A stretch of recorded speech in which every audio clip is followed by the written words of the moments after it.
So if you notice yourself still hitting your shoulder, two things. One thing that can be helpful when you're doing the twist, because I noticed for myself when I started, and I've seen a lot of students do this, when they're doing the twist, I'm not sure the best way to show you this. When they're doing the twist, they sometimes curl, and in the process of curling, while they twisted, they accidentally are sticking out their butt a little bit, and it's subtle.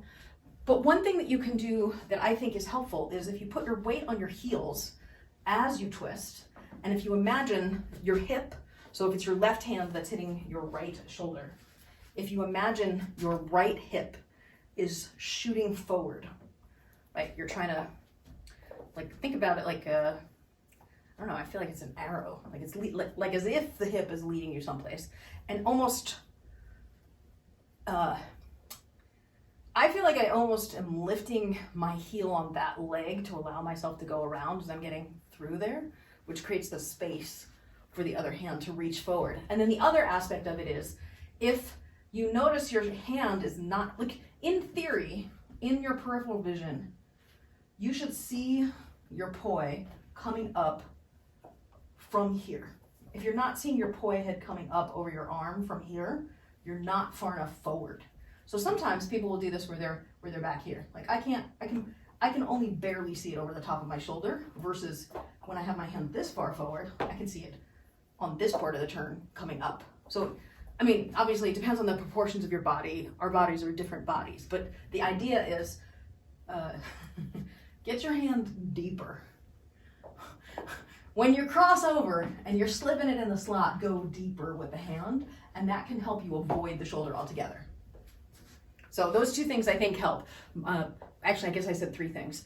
Put your weight in your heels, point your hip forward as you're rotating, and then reach deeper with the crossing hand. I'm gonna face this way now so that you can see all of the pieces together. If we start it where, okay, your left hand is up top, because you said that was the easier place to start. So your left hand up top, right hand down low, like this, and then bring them both to the home position. It is in split time. Bring it to the home positions with both. Then you're gonna switch and you're gonna swivel so that your left hand can go behind the back and the right hand can go up top. And I am struggling to keep a good split time here, but I think in flow it's easier to do personally. Then go back home, then bring the left one up and the right one low. And then they both go back home and bring the right one up and the left one low, and they go back home. Now bring your left one up and your right one low. Now we're gonna switch the home position. So you're gonna bring your right one up and your left one down. And then you're gonna bring your right one down and your left one up. And then your left one down and your right one up. And then your right one down and your left one up.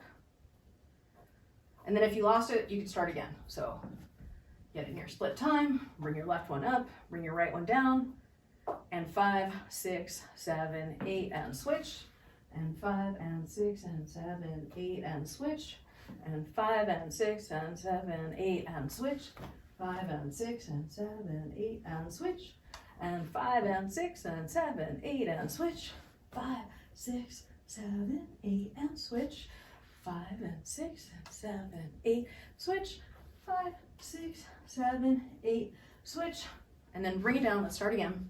Oh, I was doing something less complicated. You just did the whole move where you took out the resting in the middle, right? So I was having you go 5, 6, 7, 8, switch, 5, 6, 7, 8, switch. But then you just went for it. 5, 6, 7, 8, switch, then switch back. 5, 6, 7, 8, switch, and switch back. You just went for it. And then you just started going for it. We should do two different sets of drills here. We should do the part where the left one is up, the right one is down, and then we'll do one full cycle where we switch, then switch again, then 5, 6, 7, 8, switch and switch, 5, 6, 7, 8, switch and switch, 5, 6, 7, 8, switch and switch, 5, 6, 7, 8, switch and switch, 5, 6, 7, 8, switch and switch, 5, 6, 7, 8. Let's do it on the other side. So right arm up, left arm down. And we'll do that. So it's the same drill, only we're starting with the right on top rather than the left on top. So 5, 6, 7, 8, switch, switch back. 5, 6, 7, 8, switch, then switch back, and 5 and 6 and 7 and 8 and switch back. 5, 6, 7, 8, switch and switch.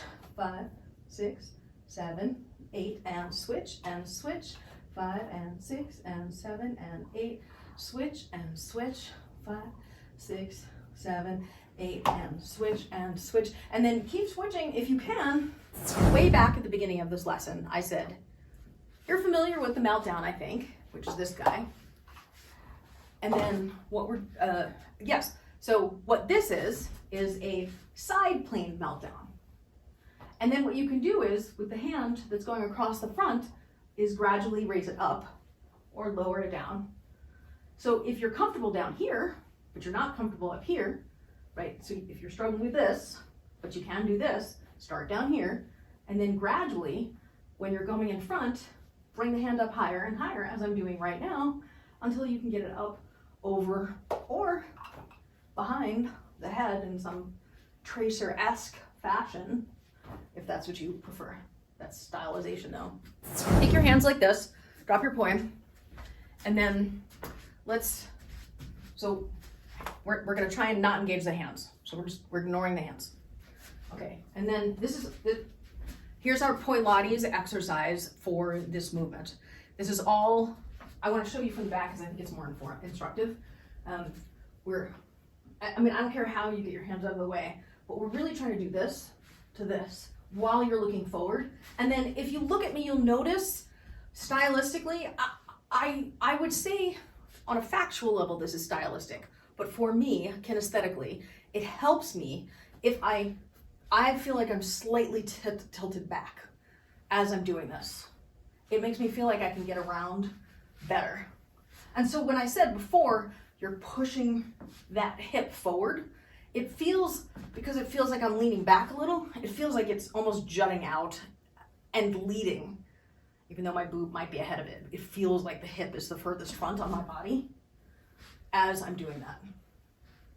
So that movement, getting accustomed to it, and it's not, and what you want to be careful of is, I'm noticing a slight bit of this, where you're curling in the shoulder, which is bringing you down, right? So I'm almost suggesting, imagine there is a stick here. Now imagine that you put the stick on your sacrum and you're leaning into the stick. So you're back, you're like, I can't see myself, but it definitely feels like I am not upright. It feels like I'm at an angle. So I think the angle of the back there is relevant because then you're twisting around that point. Right? Boom, boom, boom, boom, boom, boom, boom. And you'll notice the shoulder is back too. So I'm not doing this.